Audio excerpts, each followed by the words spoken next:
The Lord's covenant with Abraham. After this, the word of the Lord came to Abraham in a vision. Do not be afraid, Abraham. I am your shield, your very great reward. But Abraham said, Sovereign Lord, what can you give me since I remain childless, and the one who will inherit my estate is Eliezer of Damascus? Abraham said, You have given me no children, so a servant in my household will be my heir. Then the word of the Lord came to him.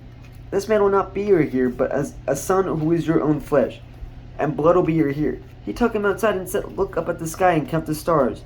If indeed you can count them, then he said to him, So shall your offspring be. Abraham believed the Lord, and he credited it to him as righteousness. He also said to him, I am the Lord who brought you out of Ur and the Chaldeans to give you this land and take possession of it. But Abraham said, Sovereign Lord, how can I know that I will gain possession of it? So the Lord said to him, Bring me a heifer, a goat, and a ram, each 3 years old, along with a dove and a young pigeon. Abraham brought all these to him, cut them in two, and arranged the halves opposite each other. The birds, however, he did not cut in half. Then birds of prey came down on the carcasses, but Abraham drove them away.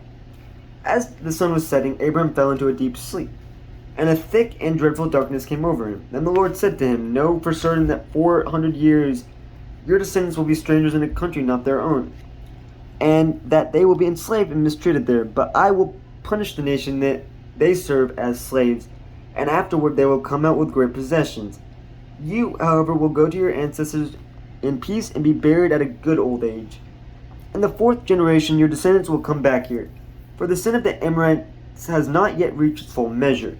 When the sun had set and darkness had fallen, a smoking firepot with a blazing torch appeared and passed between the pieces. On that day the Lord made a covenant with Abraham and said, To your descendants I give this land, from the wadi of Egypt to the great river, the Epirites, the land of the Canaanites, Kenizzites, Kadamites, Hittites, Perizzites, Rephaites, Amorites, Canaanites, Girgashites, and Jebusites.